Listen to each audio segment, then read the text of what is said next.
welcome to another episode of the Saturday Sit Down, hosted solo for Dolos once again. I am your host, Aaron Bull, also the host of Beacon of Truth podcast. I'm normally joined by my co-host, Miss Lovey McPherson, host of Live, Laugh, and Lovey. However, she is a social butterfly, so she is out butterflying in the socials, okay? We are back open and she is enjoying it, but she will join us next week. I know that most of y'all are out somewhere turning up, having a good time, having date night, whatever. So most of you will be watching this on replay. However, even if you're watching it on replay, I still need your comments. Yeah, I need your questions, respond to anything that I'm saying in this video. And also be sure to like, and if you're not subscribed to the channel already, please do so. All right, so I hope that you all are having a great weekend. I hope you had a good week. Me personally, even though, no, it's been a long week. It's been a long week.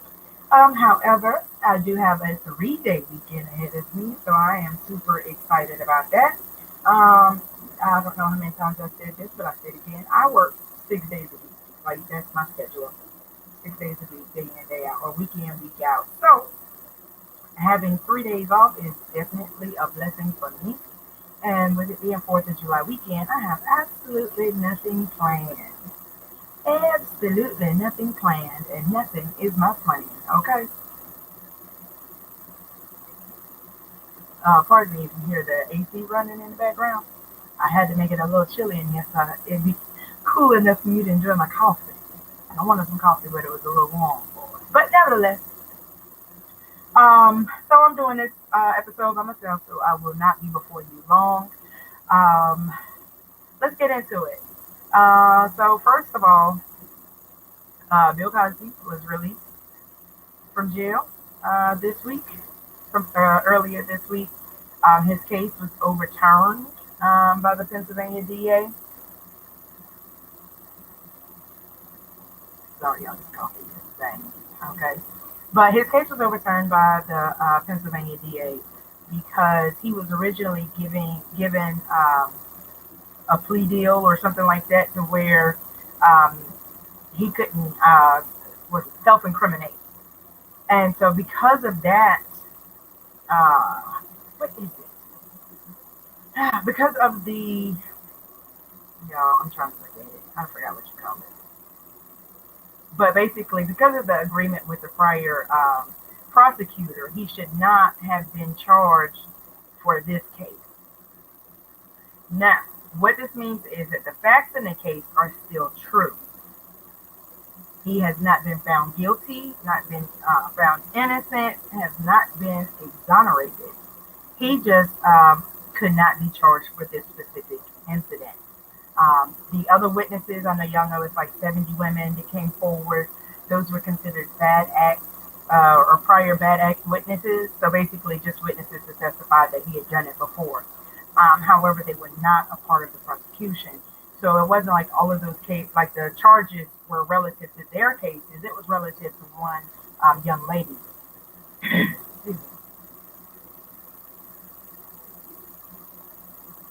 So basically, he was found guilty by a jury, and he goes free now on a procedural issue, which is still irrelevant to the facts of the crime.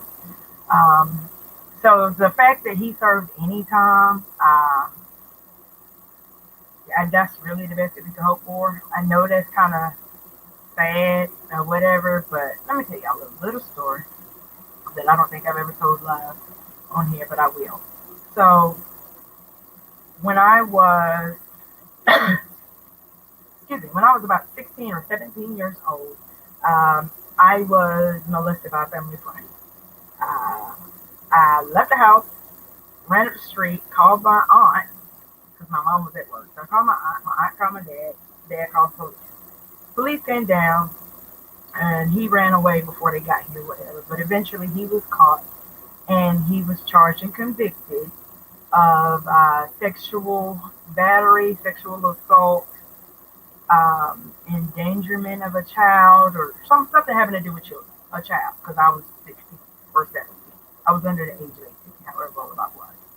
However, he was sentenced to 26 weekends in jail with time off if he needed to visit his family. So he could go to jail when he wanted to. So I'm not unfamiliar with the disservice that the Justice Department does in sexual assault cases. Um, and it also explains why it's so difficult for people to come forward, or well, people in general, but definitely for women to come forward and with hopes of justice being served because it's unusual. So my thoughts and feelings about it. I mean, it's messed up, but it is what it is. He was charged at the time, I think it was in 2018, just days before the 12-year statute of limitations ran out on that case. And I want to say that she might have been the oldest case, meaning all the other ones had expired. So those previous witnesses I was talking about, they were just prior bad act witnesses because I guess their cases had reached the statute of limitations.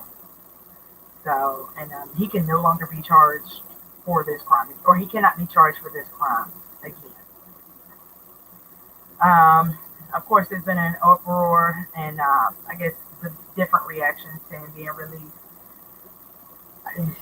It is what it is. At least he served some time, 3 years or a little bit. I mean, it's 2 years and some change.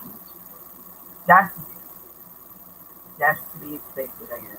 I don't know, y'all. I'm sorry. I normally try and be upbeat, but sometimes you just got to be honest about these situations.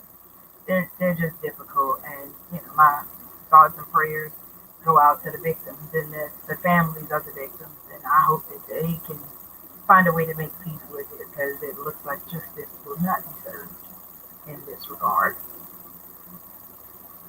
Um, Also, um, Olympic hopeful Sha'Carri Richardson is now facing a 30-day suspension for testing positive for marijuana. Initially, it was a chance that she was going to miss the whole Olympics in Tokyo. However, because the ban was stated or was issued at 30 days, that's going to give her a chance to still run it. And I want to say the 4x4. I mean, the 4x100. I'm sorry, not 4x4. That's a piece of wood. But to still compete. She won't be able to run the typical race or the normal race that she would, which is a 100-meter race, but she will be able to run in the relay. Of course, there's been a lot of mixed emotions in response to this, because for one,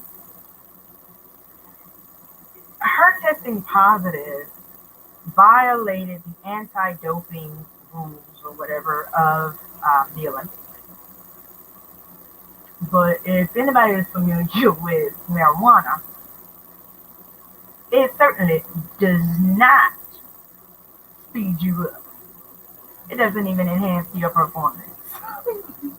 So, I mean, I guess there has to be some consequences. She is taking accountability for it. So kudos to her for taking accountability at such a young age. I did have some mixed emotions. Well, days before the test is when she smoked some weed after finding out that her biological mother had passed away. And I definitely understand just how traumatic an experience like that could be. And I'm guessing she just got caught up in the moment and made a poor decision. But you can't take one moment and let it potentially ruin your future. I think that this is a good lesson to take a moment, take a breather, and think beyond the moment and consider the consequences before engaging in an activity. Um, but I mean, I'm still rooting for her. I wish her the best. Um, and yeah, I got mixed emotions today. Period.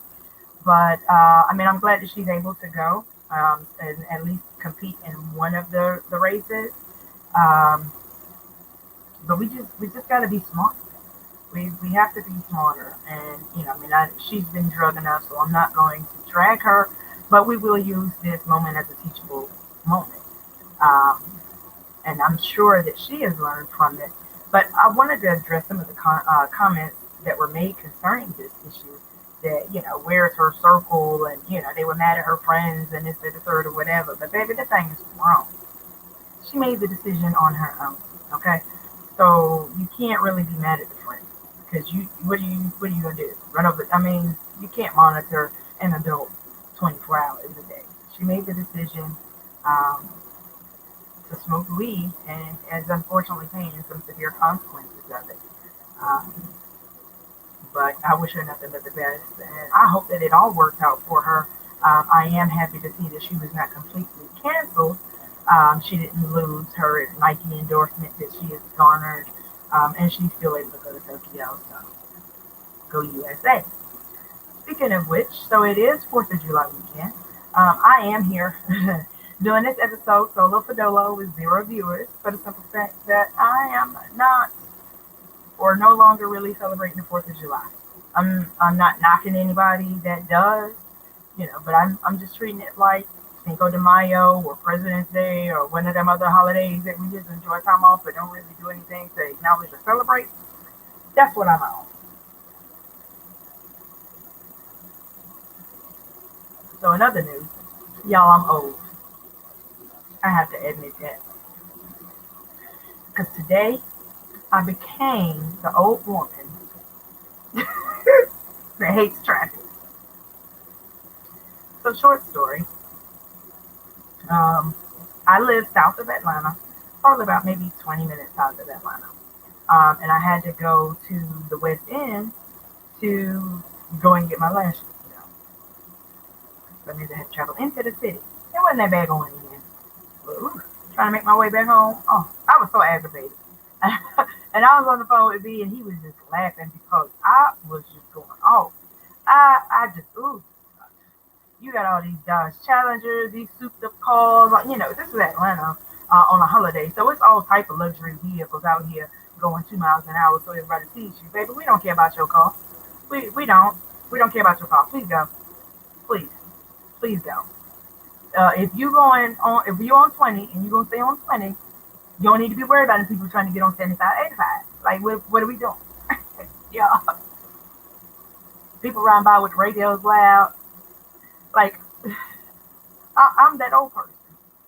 I'm that old person because all of that stuff used to be fun.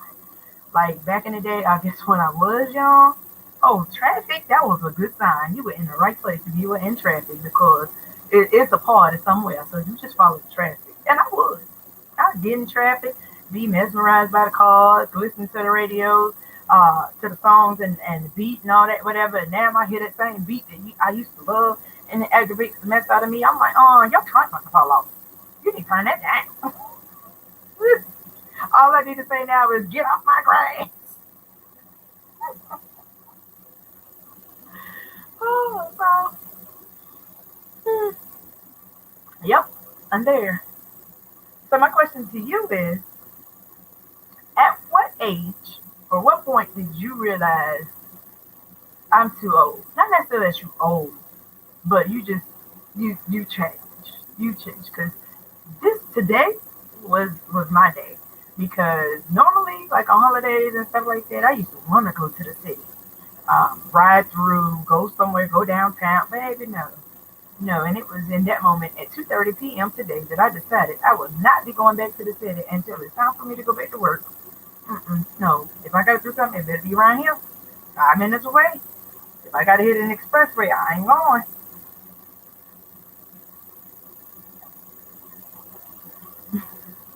So this is me. And I also realized just how old I am. I mean, this past couple of weeks because we've had some kids. Well, I'm old enough to call them kids. They graduate, high school graduates. So he's talking about 17, 18 years old. They have been working at the job for, just during the summer break. I love having them, but I'm realizing my age because I hate their music. They hate my music.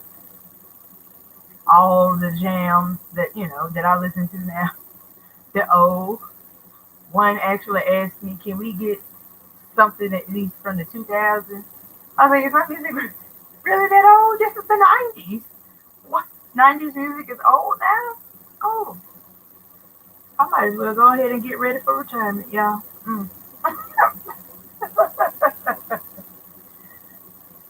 And then, I talk about, how physical my job is. So I'm a warehouse operations manager. So that and I'm a boots on the ground type manager. So I'm out in the warehouse, non-climate control, humping every day, moving boxes, driving forklift, doing everything I got to do, right? Thinking I was doing a pretty good job, being efficient, whatever. But baby, them things, okay, first of all, they are football players. So their level of energy and activity. I mean, and everything I tell them to do, they doing in like 5 minutes. I'm like, that's a 30-minute project for me. Yeah. Okay. And of course, I'm short. They're tall. It's, yeah, it's a learning moment. However, I'm proud of where I am. It's all right. I'm embracing it. I'm embracing it. I'm not running from it. But I'm sorry for like rambling, y'all. I have a secret. Oh, and I can't wait to share it with you, but I can't share it right now because it's not my tea to spill. I'm watching my phone. I'm waiting for the news.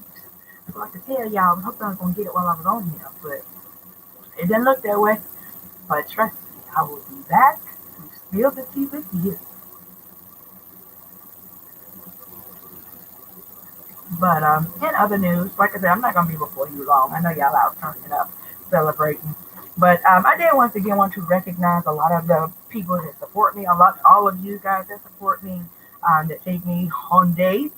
Oh, I'm saying the show, not just me personally, but watch the show at dinner with your friends and family. Make it a date night or a Saturday thing to do. Like y'all really doing the Saturday sit down. I really appreciate that, and I'm sure Levy does too, as she is the co-host of this show.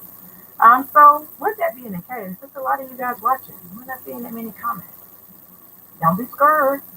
Don't be alarmed. I'm sweet. Levy's a little sour sometimes. But we balance each other out. But for real, come on. Share your thoughts, share your comments, share your 2 cents. If you have anything that you want us to talk about, any questions or things that are going on in the world that we have not really touched on, let me know. Let me know. But I was trying to think of some things that I had to say before I get out of here. Um, Wedding updates, things are coming along. I don't think much has changed since the last update, but y'all, I'm so excited. I'm just so excited about it. And it comes and it goes. I try and calm myself down because it's so far away and yet so close at the same time. And then your friends and family are like, oh, where's your husband? Where's your husband? They already claiming him already. That's fine. That's fine. They asked about him before they asked about me, but that's okay. And I was thinking about this today, y'all. One of my concerns about marrying him is that his last name starts with a W, and currently my last name starts with a B. Like, I don't want to be a far down in the alphabet. So I'm debating on what I'm going to do with my name. I'm going to take it. But am I going to hyphenate it, change to just his name? I don't know. And I've asked him. He's like, well, whatever, as long as my name is on somewhere. Okay, so I got to make a decision. But I guess if just the name thing is the only concern that I have, we're in a good place. We are in a good place. And oh, that's what I meant to talk about. Speaking of good place. Did y'all see Tabitha Brown's sweet and shady response to Wendy Williams sticking her nose once again in a place that it doesn't belong?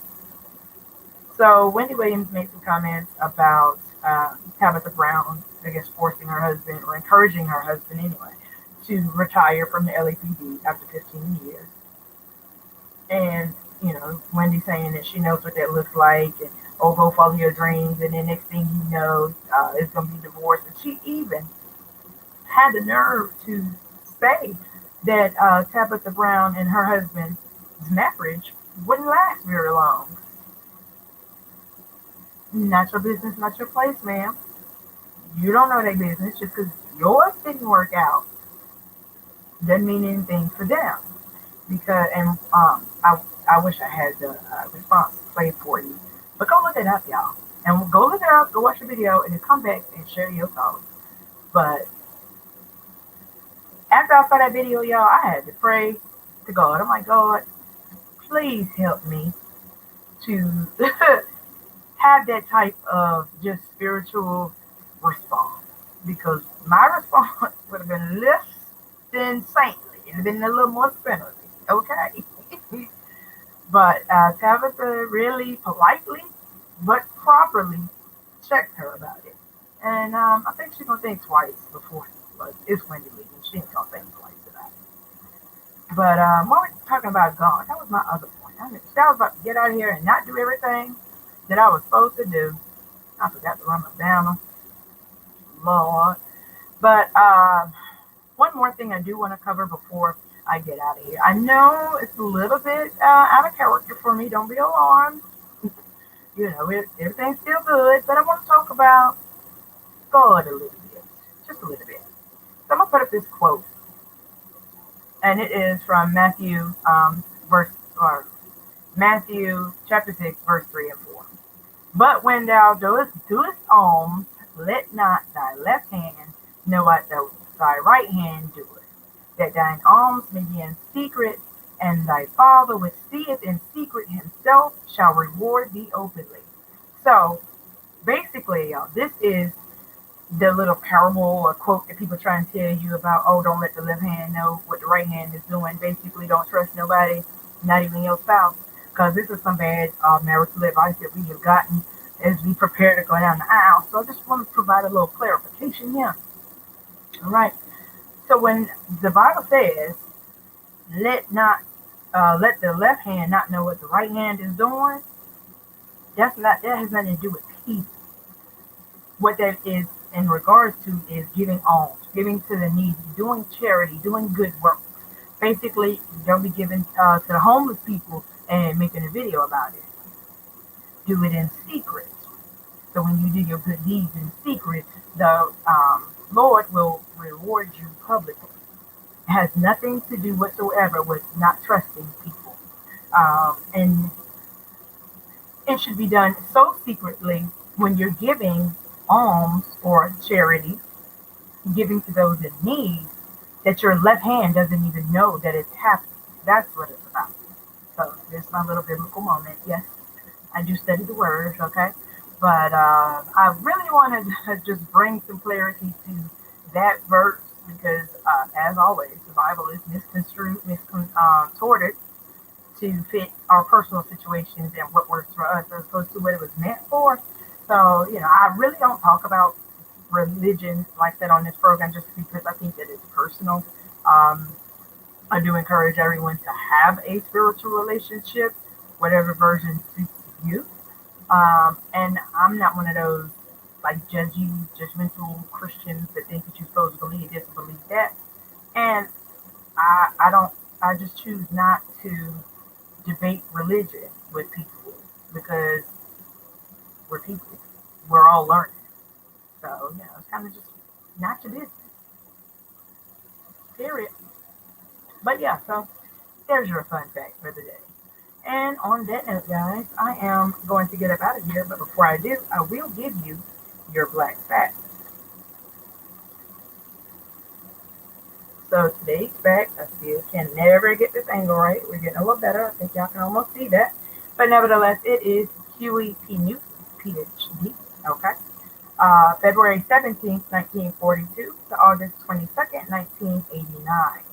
He was a political activist and revolutionary. He co-founded the Black Panther Party for self-defense in 1966.